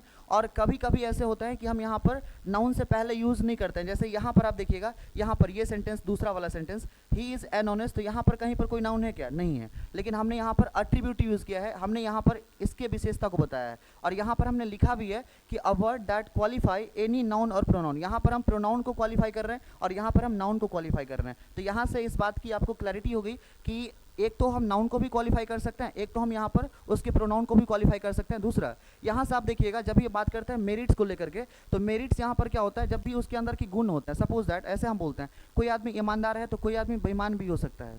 तो ईमानदार उसके अंदर की मेरिट्स है और बेईमान जो है उसके अंदर की डिमेरिट्स है। अगर हम बात करें कोई आदमी अगर दयालु है तो उसके अंदर की वो मेरिट्स है। अगर कोई आदमी अगर ऐसे भी हो सकता है, जो आदमी ऐसे हो सकता है कि जो दयालु नहीं हो, जैसे हम बोलते हैं दयालु नहीं है, जैसे हम बोलते हैं कि कोई व्यक्ति जो है ऐसे निडर है, सपोज कोई व्यक्ति जो है डरपोक है, तो आप समझिए ऐसे जैसे बात करते हो कोई व्यक्ति नीडर है उसके अंदर की वो मेरिट्स है, और कोई व्यक्ति डरपोक है, कायर है, उसके अंदर की वो डिमेरिट्स है। तो यहाँ पर मेरिट्स और डिमेरिट्स दोनों को रिप्रेजेंट करने का प्रयास करता है यहाँ पर आपके एडजेक्टिव। तो यहाँ से आपको ये पूरा का पूरा क्लैरिटी हो गया कि जब भी हम बात करते हैं नाउन को लेकर के, जब भी बात करते हैं प्रोनाउन को लेकर के, तो नाउन प्रोनाउन के मेरिट्स या डिमेरिट्स को बताने का प्रयास यहाँ पर आपका ये एडजेक्टिव करता है। तो ये बेसिक्स क्लास में आपको ओवरव्यू बताने का हम प्रयास कर रहे हैं, तो आपको समझ आ रहा होगा। जब भी हम एडजेक्टिव का क्लास लेंगे वहाँ पर, तो उसमें डिटेल में आपको बताएंगे कि एडजेक्टिव एक्चुअली हम उसे यूज़ कैसे करते हैं, उसे हम यूज़ कैसे करते हैं, तो हम आपको बताने का प्रयास करेंगे। तो अभी आप जैसे देखिएगा, जैसे हम बात करते हैं ही इज़ काइंड, हम आपको कुछ एग्जाम्पल के थ्रू बताना चाहेंगे। आप देखिएगा यहाँ पर जैसे हम बात करते हैं, क्या एक चीज़ एडजेक्टिव में याद रखिएगा, एडजेक्टिव की जब भी हम यहाँ पर एडजेक्टिव का यूज़ जब भी करेंगे तो एक चीज़ याद रखिएगा, एडजेक्टिव का यूज़ दो तरीके से होता है। पहला यूज़ अगर हम बात करें, एक तो हम यहाँ पर अगर बात करें, एक तो नाउन से पहले, बिफोर नाउन आप कह सकते हैं। और अगर बात करें यहाँ पर, एक होता है नाउन, एक तो होता है नाउन या प्रोनाउन के बाद, नाउन या प्रोनाउन के बाद, आफ्टर नाउन और प्रोनाउन, आफ्टर नाउन और प्रोनाउन। तो दो तरीके से हम इसका यूज़ करते हैं। अगर आप नाउन से पहले करना चाहते हैं तो एक चीज़ ध्यान रखिएगा, नाउन से पहले अगर आप एडजेक्टिव का यूज़ करते हैं और वहाँ पर चाहते हैं कि आर्टिकल भी यूज़ हो, तो एक चीज़ ध्यान रखिएगा, ए एन वहाँ पर होने के लिए सबसे पहले, जब भी हम एडजेक्टिव का यूज़ करेंगे तो ए एन होने के लिए सबसे पहले आप यहाँ पर ध्यान दीजिएगा, एडजेक्टिव के बाद हमें नाउन होना यहाँ पर मैंडेटरी है, आपका ये अनिवार्य है। जब तक ये नहीं रहेगा, नेसेसरी नहीं है, मैंडेटरी यहाँ पर ये होना ज़रूर, मतलब यहाँ पर अनिवार्य ही है, कंपलसरी है। जब तक ये नहीं होगा तब तक आप ए एन का यूज़ नहीं कर सकते हैं। तो पहले वाले कंडीशन में आप ये कर सकते हैं। दूसरा कंडीशन की अगर हम बात करें तो यहाँ पर ये हो सकता है नाउन और प्रोनाउन को लेकर के। तो यहाँ पर आप देखिएगा, जब भी हम बाद में यूज़ करते हैं ना, तो वहाँ पर नाउन और प्रोनाउन को एज अ सब्जेक्ट यूज़ करते हैं। तो उसके बाद हम नाउन अगर यूज़ नहीं करते हैं तो वहाँ पर ए और एन यूज़ करने की कोई आवश्यकता नहीं है, ए और एन वहाँ पर यूज़ नहीं होगा। सपोज दैट हमने आपको एग्जांपल यहाँ पर बताया था, जैसे he is good, he is a good नहीं हो सकता कभी भी, हाँ, लेकिन ऐसे बोलेंगे कि वह एक अच्छा या लड़का है, तो वहाँ पर आप ये बोल सकते हैं he is a good boy. यहाँ पर he is a good boy, he is a good boy. यहाँ पर एक चीज़ ध्यान दीजिएगा, जस्ट बिकॉज हमने यहाँ पर यूज़ किया बॉय के लिए, बॉय सिंगुलर है, इसीलिए हमने यहाँ पर ए यूज़ किया। तो हमने आपको पहले ही बताया कि जब भी यहाँ पर आप ए और एन का यूज़ करेंगे, तो वहाँ पर सिंगुलर काउंटेबल नाउन की आवश्यकता पड़ेगी। और अगर यहाँ पर सिंगुलर काउंटेबल नाउन की बात करें, सिंगुलर काउंटेबल नाउन मतलब जिससे केवल एक व्यक्ति, वस्तु या किसी एक चीज़ का बोध हो, उसे हम बोलते हैं सिंगुलर काउंटेबल। और नाउन में हमने आपको बताया कि नाउन को अगर हम मॉडर्न अप्रोच के अंदर देखें तो यहाँ पर वो दो ही तरह के होते हैं, एक तो काउंटेबल होता है, एक तो अनकाउंटेबल होता है, राइट। चलिए, अब यहाँ पर इस सेंटेंस में अगर आप ए लगाते हैं तो ये सेंटेंस गलत हो जाएगा, लेकिन अभी ये सेंटेंस दोनों सही है। तो एक तो हमने बताया क्या कि यहाँ पर एक तो एट्रीब्यूटिव यूज़ और एक यहाँ पर प्रेडिक्टिव यूज़। तो हमने दोनों आपको बताने का प्रयास किया कि कैसे चीज़ों को हम यहाँ पर आइडेंटिफाई कर सकते हैं, कैसे चीज़ों को हम यहाँ पर कैटेगराइज कर सकते हैं। चलो देख लीजिए एक बार इसको। अब यहाँ पर बात करते हैं किसको लेकर के, अब जब भी हम सेंटेंस में, अब सेंटेंस की बात करें, सपोज थोड़ा सा हम आपको पीछे ले जाना चाहेंगे एक बार, यहाँ पर सेंटेंस। अब हम यहाँ पर बात करते हैं किसको लेकर के, वर्ब को लेकर के। और वर्ब हमारा पार्ट भी है। सेंटेंस का जब भी हम फॉर्मेशन करते हैं, सेंटेंस को जब भी हम बनाने का प्रयास करते हैं, सेंटेंस को फॉर्मेशन करने का जब प्रयास करते हैं या उसको हम यहाँ पर कंस्ट्रक्ट करने का प्रयास करते हैं, तो एक चीज़ ध्यान दीजिएगा, इसमें सबसे पहला टर्म आता है। सबसे पहला टर्म क्या आता है, तो यहाँ पर ये सब्जेक्ट, उसके अलावा जो सेकंड टर्म आता है वो क्या आता है आपका, वर्ब, और जो थर्ड टर्म आता है यहाँ पर वो आता है आपका ऑब्जेक्ट। तो यहाँ पर अब सेकंड टर्म की बात कर रहे हैं, और ये हमारा एडजेक्टिव के बाद वाला टॉपिक भी है। तो अब यहाँ पर आ जाइए, फिर यहाँ पर वर्ब के ऊपर हम बात करते हैं। अब यहाँ पर हम वर्ब के ऊपर बात करते हैं। जैसा कि आपको पता है, एज यू नो, यहाँ पर कि आपको पता है वर्ब का हिंदी से हमें कोई वास्ता इसमें है नहीं, बट आपको बता देते हैं ऐसे। देखिए, हिंदी मतलब ऐसे होता है इसका वर्ब का क्रिया। तो यहाँ पर अगर आप देखते हैं क्रिया को, वर्ब को, तो वर्ब कैसे हम यहाँ पर आइडेंटिफाई करते हैं, सेंटेंस के अंदर हम एक वर्ब को कैसे आइडेंटिफाई करते हैं। तो सबसे पहले हमें ये जानना ज़रूरी है, it is very important to know कि यहाँ पर एक्चुअली वर्ब होते क्या है। तो सबसे पहले हम वर्ब के बारे में बताने का प्रयास करते, लिखिएगा, लिखिए यहाँ पर a word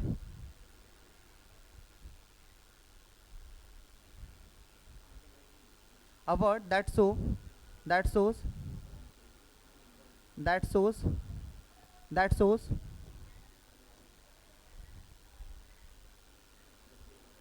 state of being or state of being or state of doing और ऐसे बोल सकते हैं और इवेंट्स।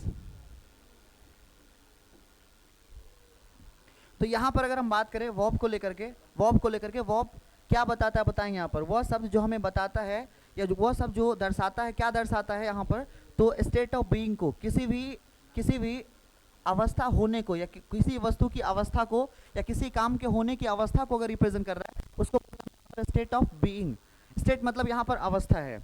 यहाँ पर अगर बात करें सेकेंड टर्म में, तो किसी काम करने की अवस्था को अगर रिप्रेजेंट कर रहा है या किसी काम को करने की अवस्था को अगर रिप्रेजेंट कर रहा है तो वो होगा आपका यहाँ पर, वो भी होता है वर्ब। या किसी इवेंट को अगर रिप्रेजेंट कर रहा है तो वहाँ पर उसको भी हम क्या बोल सकते हैं, वर्ब। तो यहाँ से एक बात की आपको ये समझ आ गया होगा कि अगर हम बात करें ऐसे वर्ब को लेकर के, तो वर्ब वह शब्द होते हैं जो दर्शाता है किसी भी वस्तु या किसी व्यक्ति या किसी चीज़ के होने को दिखाता है या किसी काम के होने को दिखाता है या किसी व्यक्ति के द्वारा अगर कोई काम हो रहा है उसकी करने की अवस्था को रिप्रेजेंट कर रहा है, उसी को हम क्या बोलते हैं, वर्ब बोलते हैं। तो सीधा सा अगर हम ऐसे देखें तो क्रिया वह शब्द होता है जो किसी काम के होने या किसी करने को रिप्रेजेंट कर रहा है, किसी व्यक्ति या वस्तु के होने को रिप्रेजेंट कर रहा है, उसी को हम क्या बोलते हैं, तो क्रिया बोलते हैं, राइट। यहाँ पर वर्ब बोलते हैं। चलिए, तो सबसे पहले अब यहाँ पर वर्ब के बारे में थोड़ा सा हम समझने का प्रयास करते हैं। अब जैसे हम बात की, हमने अभी जस्ट बात किया था स्टेट ऑफ बीइंग को लेकर के, स्टेट ऑफ बीइंग को लेकर के। स्टेट ऑफ बीइंग जो होता है ना, स्टेट ऑफ बीइंग की अगर हम बात करें तो स्टेट ऑफ बीइंग जो होता है वो होता है आपके हेल्पिंग वर्ब, यानी कि ये आपको सेंटेंस को पूरा होने में या सेंटेंस को पूरा करने में वो मदद करते हैं यहाँ पर, राइट। सेंटेंस को पूरा करने में, अगर सेंटेंस को आप पूरा करना चाहते हैं तो यहाँ पर ये हेल्पिंग वर्ब उसको पूरा करने में उसकी मदद करते हैं। इसके अलावा हेल्पिंग वर्ब होना ज़रूरी भी नहीं है। हेल्पिंग वर्ब सेंटेंस में, किसी की सेंटेंस में हेल्पिंग वर्ब नहीं भी होता है, वो हम आपको आगे बताएंगे क्यों नहीं होता है, रीजन क्या है। आगे देखिए, जैसे हेल्पिंग वर्ब की अगर हम बात करें तो टोटल जो होता है ना वो 24 होता है। आपको हम एक एक करके गिना भी देते हैं। देखिए यहाँ पर ऐसे अगर हम बात करें, जैसे हम बात करते हैं इज, जैसे बात करते हैं एम, जैसे बात करते हैं यहाँ पर आर, जैसे हम बात करते हैं वॉज, जैसे बात करते हैं यहाँ पर वर, जैसे बात करते हैं यहाँ पर हैज़, जैसे बात करते हैं यहाँ पर हैव, जैसे बात करते हैं यहाँ पर हैड, इसके अलावा डू, इसके अलावा डज, इसके अलावा डिड, इसके अलावा सेल, इसके अलावा विल, इसके अलावा कैन, इसके अलावा कुड, इसके अलावा कुड यहाँ पर थोड़ा सा क्लियर नहीं दिख रहा है, could, would, may, might,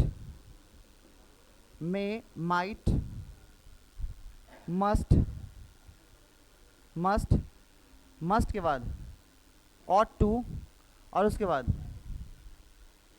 used to, इसके अलावा dare, इसके अलावा need। चलिए आप इसको काउंट कर लीजिए एक बार। जैसे हम बात करते हैं यहाँ पर इज एम आर, ये कितने हो गए, ये वॉज वर 5 हो गए, ऐसे इधर आपका ये 3 हो गए 8, इधर 3 हो गए 11, ये आपके 10 हो गए, shall will can could would should may might must ought to, ये 10 हो गए। तो 10 और 11 21, और यहाँ पर ये 3 24। तो 24 जो होता है ना, 24 आपके हेल्पिंग वर्ब होते हैं।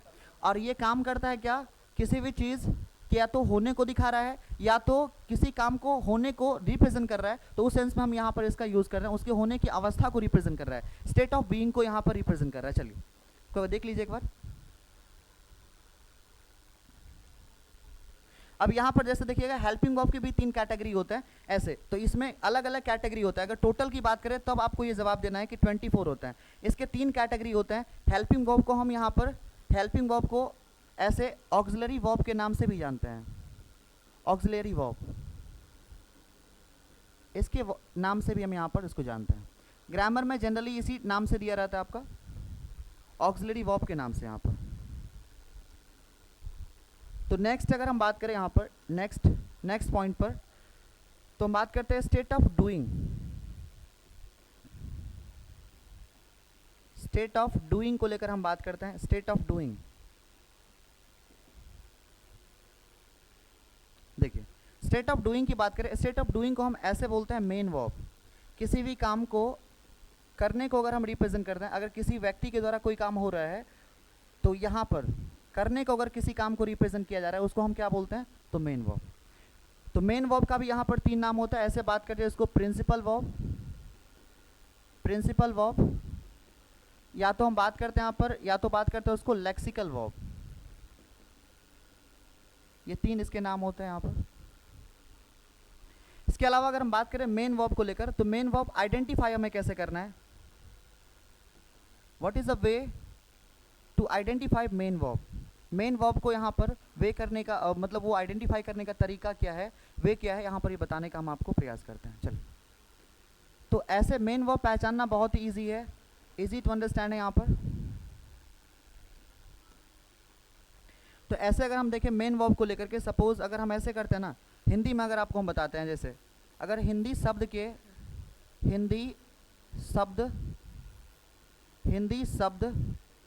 के अंत में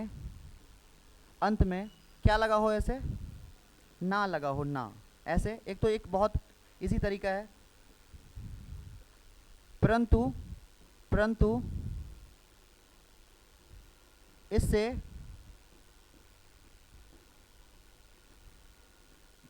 किसी काम होने का बोध हो, या किसी क्रिया का बोध हो, किसी एक्शन का यहाँ पर बोध हो, तो ये भी बोल सकते हैं। इसको कई सारे टीचर यहाँ पर एक्शन वर्ब के नाम से भी जानते हैं। एक्शन वर्ब, होने का यहाँ पर बोध हो। चलिए, तो अगर हम बात करें सपोज दैट, जैसे हमने आपको बताया कि पहले ही हम आपको इसमें क्लैरिटी दे दिया कि जब भी हम बात करते हैं किसी वाक्य में, किसी शब्द में क्या लगा हो, ना लगा हो, सपोज दैट जैसे हम बात करते हैं पढ़ना, तो पढ़ना में ना लगा है और ये किसी क्रिया को, किसी एक्शन को रिप्रेजेंट कर रहा है, तो ये आपके होंगे मेन वर्ब, ये होंगे आपके मेन वर्ब। जैसे हम बात करते हैं बोलना, इसके लिए हम यूज़ करते हैं स्पीक, तो यहाँ पर ये क्या होंगे आपके, ये होंगे आपके मेन वर्ब।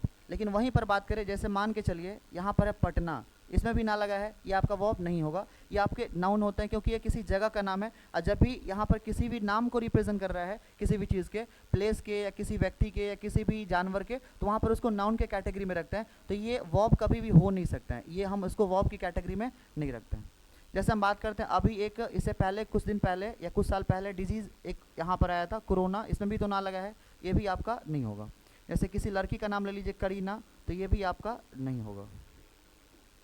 तो यहाँ से इस बात की क्लैरिटी होगी कि जब भी ना लगा होगा तो सभी ना को यहाँ पर हम मेन वर्ब कंसीडर नहीं करते हैं। यहाँ पर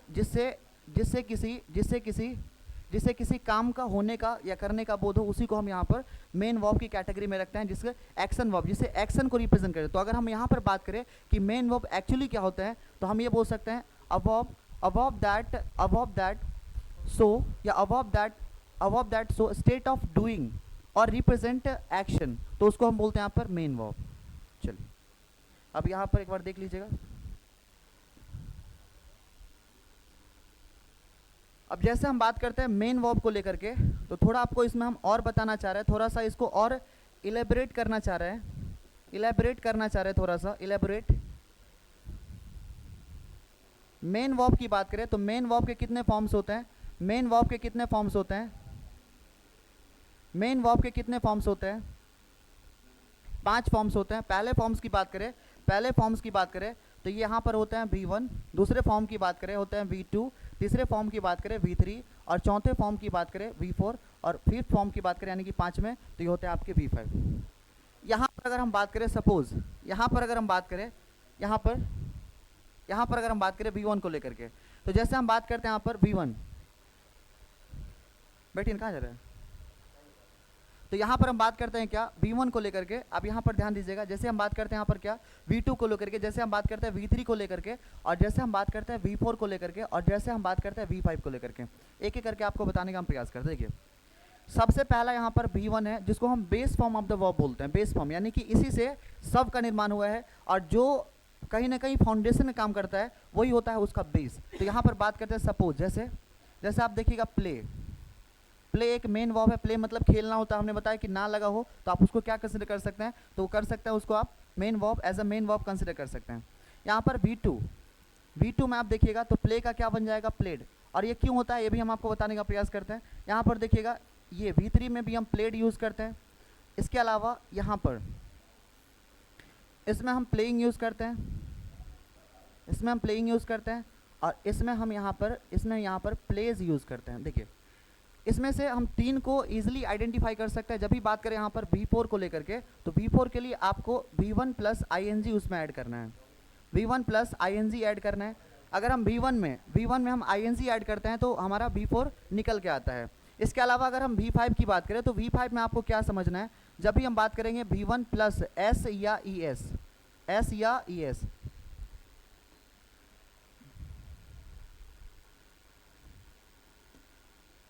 अगर हम बात करें यहाँ पर V1 में हम S या ES को अगर हम यहाँ पर दिखाते हैं तो क्या होता है आपका V5। तो यहाँ पर दो हमें याद करने में किसी भी तरह की प्रॉब्लम नहीं होती है। लेकिन यहाँ पर अगर देखें तो यहाँ पर हमें प्रॉब्लम आएगा कि भाई इसमें कभी चेंज हो जाता है। अब देखिए जैसे हम बात करते हैं गो को लेकर के, ऐसे गो का क्या होगा यहाँ पर वेंट, और यहाँ पर इसका तीसरा रूप क्या हो जाएगा गॉन। और यहाँ पर अगर हम बात करें ऐसे गोइंग, और अगर हम ऐसे बात करते हैं यहाँ पर तो ये होता है जैसे गोज।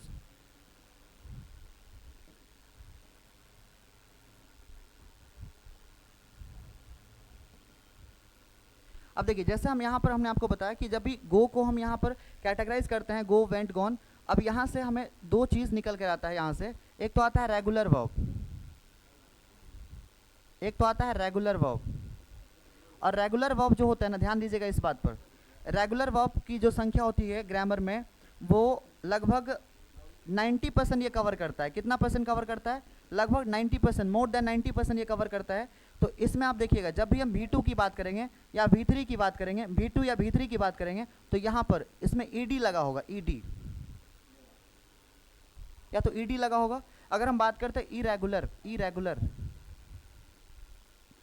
अगर हम बात करते हैं इरेगुलर वर्ब, इसकी जो संख्या होती है ऐसे, तो 10% आते हैं पूरे ग्रामर के जितने भी वर्ड्स आते हैं वर्ब के, इसमें उससे कम ही आते हैं, 5-7% शायद आते हैं अगर आप ऐसे देखें तो उसमें देखिएगा ये चेंजेस होते रहते हैं, या तो चेंज होंगे ऐसे, या तो ये चेंजेस होते रहते हैं दोनों में, या तो ये सिमिलर होता है, या तो इसमें भी सिमिलर होंगे या इसमें भी सिमिलर होते हैं। जैसे कट का आप देखते हैं यहाँ पर कट होता है, तो ऐसे सिमिलर है वो। तो सिमिलर की बात करें, या तो वो सिमिलर हो सकते हैं या तो दोनों में चेंजेस आते हैं, तो इरेगुलर वर्ब उसे बोलते हैं। और रेगुलर वर्ब तो यहाँ से याद करना एकदम इजी हो जाता है कि रेगुलर वर्ब की बात करते हैं तो रेगुलर वर्ब में उसमें ED लगाना होता है। हम आपको कुछ एग्जाम्पल देना चाहेंगे। सपोज ऐसे देखिए आप, जैसे अगर हम वॉच की बात करें, वॉच हमारा क्या है, वॉच मतलब देखना होता है, किसी भी चीज़ को ऑब्जर्व करना। तो यहाँ पर वॉच का V2 क्या होगा। और सबसे कमाल की बात यह है कि जब भी हम यहाँ पर V2 में ED लगाते हैं तो सेम टू सेम जो हम आगे कंटिन्यू करते हैं तो V3 में भी ED लगता है। तो ये बात आप ध्यान रखिएगा, V2 में अगर ED आ गया तो V3 में भी ED आएगा, इसमें कोई सोचने विचारने की बात है ही नहीं। यहाँ पर देखिएगा तो यहाँ पर भी आपका क्या आएगा, यहाँ पर भी क्या आएगा, वॉच्ड। और यहाँ पर बात करें वॉचिंग, और यहाँ पर अगर हम बात करें तो वॉचेस आते हैं, यहाँ पर वॉचेस V5। तो अगर हम यहाँ पर देखते हैं, सपोज अगर हम यहाँ पर और भी देखते हैं, जैसे आप देखिएगा, जैसे हम बोलते हैं स्पीक की अगर हम बात करें स्पीक, तो स्पीक का V2 क्या होता है, स्पोक। और यहाँ पर अगर हम बात करें इसके V3 की तो बोलते हैं ऐसे स्पोकन। और यहाँ पर अगर बात करें तो इसको बोलते हैं यहाँ पर स्पीकिंग। और यहाँ पर बात करें तो होते हैं स्पीक्स, यहाँ पर होते हैं स्पीक्स। अब देखिए इसमें तो चेंजेस आ गया ना, यहाँ पर चेंजेस आया। जब भी चेंजेस आएगा आप समझिए ये इरेगुलर वर्ब है और हमें याद करना है इरेगुलर वर्ब को ही। रेगुलर वर्ब को याद करने की आवश्यकता नहीं है। अगर हम रेगुलर वर्ब को याद करते हैं तो उससे कोई फ़ायदा ही नहीं है। हमें इरेगुलर वर्ब को याद करना है ताकि हमें इरेगुलर वर्ब याद हो जाए, और रेगुलर वर्ब तो ऐसे ही याद रहता है कि उसमें V2 और V3 में ईडी लगता है, और इसका जो हमारा फोर्थ फॉर्म होता है उसमें आईएनजी लगाना होता है, फिफ्थ फॉर्म में हमें एस या ईएस लगाना होता है अकॉर्डिंग टू यहाँ पर लेटर के अकॉर्डिंग।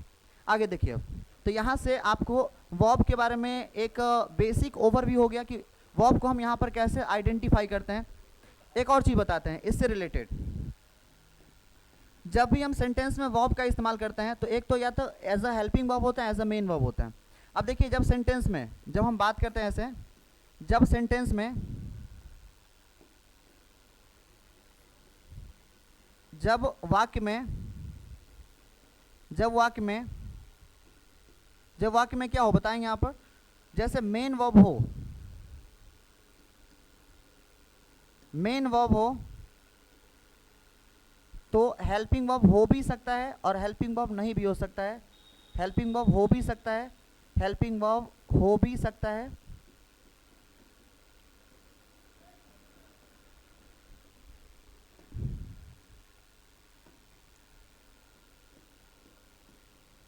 हो भी सकता है और नहीं भी।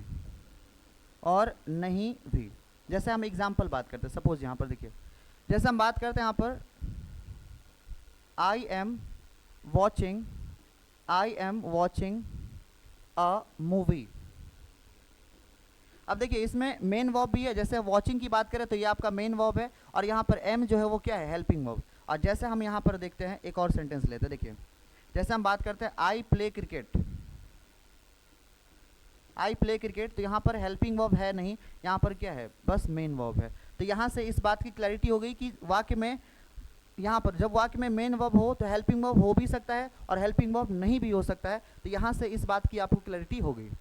अब यहाँ से एक चीज़ और देखिएगा, जब सेंटेंस में मेन ही वर्ब ना हो, यहाँ से ये भी तो होता है ना कई बार, जब सेंटेंस में जब वाक्य में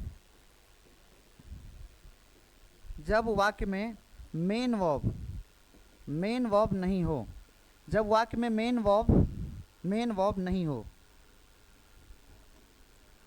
वर्ब नहीं हो तो उस कंडीशन में हम क्या करते हैं, उस कंडीशन में हेल्पिंग वर्ब को ही हम क्या बनाते हैं, उस कंडीशन में हेल्पिंग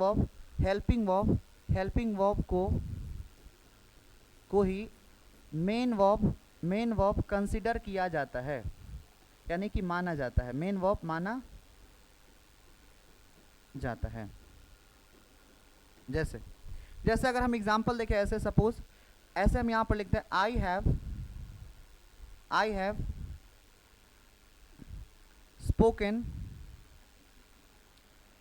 स्पोकन इंग्लिश, और यहाँ पर बोलते हैं आई हैव अ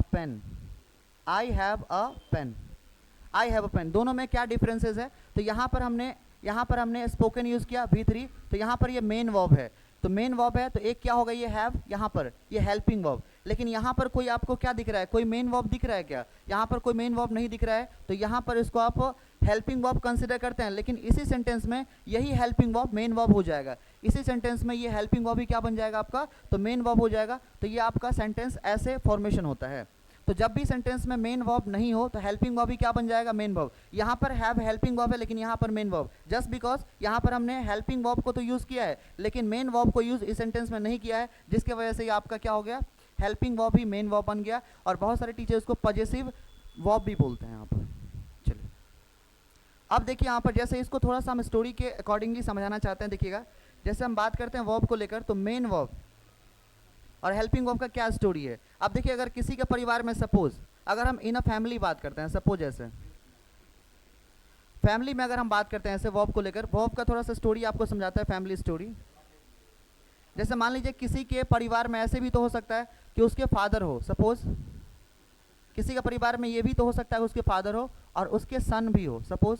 तो यहाँ पर क्या होता है ना, इस कंडीशन में यहाँ पर फादर को आप ये लिख सकते हैं एज ए यहाँ पर एज अ मेन वर्ब, और जो सन होता है ना वो हेल्पिंग हैंड होता है, यानी कि हाथ बटाने वाले हाथ होते हैं, उसको आप as a helping verb use करते हैं। सेंटेंस में आप देखिएगा तो हमने क्या बताया कि एक सेंटेंस में फादर, अगर यहाँ पर फैमिली की बात करें तो फादर है तो as a main verb main काम कर रहा है, और अगर सन है तो वो हेल्पिंग हैंड है, हेल्पिंग वर्ब की तरह काम कर रहा है। तो ज़रूरी नहीं है कि हर फादर को सन हो, ज़रूरी नहीं यहाँ पर हर फादर को सन हो, तो इसीलिए आप बोल सकते हैं कि सेंटेंस में हेल्पिंग वर्ब हो भी सकता है और नहीं भी हो सकता है। लेकिन ऐसा तो नहीं होगा कि अगर वहाँ पर अगर उसके उसके परिवार में फादर ही न हो तो परिवार चलेगा ही नहीं फिर। तो दूसरे कंडीशन में हम बात करते हैं, फादर होना बहुत ज़रूरी है। उसका बेटा हो भी सकता है और बेटा नहीं भी हो सकता है, डिपेंड यहाँ पर करता है। कोई कोई यहाँ पर जो है ना किसी किसी के जो वो होता है ना, वो इनफर्टाइल लैंड होते हैं। तो इनफर्टाइल लैंड की अगर हम बात करें तो वहाँ पर उसको जो है वो बेटा या कोई भी चीज़ की प्राप्ति नहीं होती है। तो फादर की अगर हम बात करें फादर की अगर हम बात करें तो फादर होना बहुत बहुत ज़रूरी है बहुत ज़रूरी है। तो यहाँ पर बात करें ऐसे, तो सेंटेंस में मेन वर्ब होना ज़रूरी है, हेल्पिंग वर्ब होना ज़रूरी नहीं है। हो भी सकता है, नहीं भी हो सकता है, दैट डिपेंड्स ऑन कंडीशन। ये डिपेंड करता है कंडीशन पर, ये डिपेंड करता है यहाँ पर कंडीशन पर, है ना, ये डिपेंड करता है यहाँ पर कंडीशन पर। ये फर्टाइल उटाइल वाला आपको समझ नहीं आया होगा बिकॉज हमने कुछ अलग तरीके से यूज़ कर लिया। तो आप समझिए इसको, हमने अब क्या बताया इसमें फैमिली स्टोरी में, कि एक फैमिली में फादर होगा, सन भी हो सकता है, और एक फैमिली में फादर होगा, ज़रूरी नहीं है कि उसको सन हो सकता है, लेकिन फादर होना ज़रूरी है, नहीं तो परिवार बनबे नहीं करेगा। तो ये चीज़ आप यहाँ पर समझिए। तो यहाँ से आपको वर्ब तक हमने आपको अच्छे से क्लैरिटी देने का प्रयास किया है। उम्मीद करते हैं आपको ये वीडियो पसंद आया होगा। तो आपने आप फ्रेंड सर्कल में इसको शेयर कर सकते हैं। मिलते हैं आपको नेक्स्ट वीडियो में यहाँ पर थर्ड क्लास के साथ, बेसिक्स ऑफ इंग्लिश के थर्ड क्लास को लेकर के। तब तक के लिए thanks for watching this video. बहुत बहुत धन्यवाद।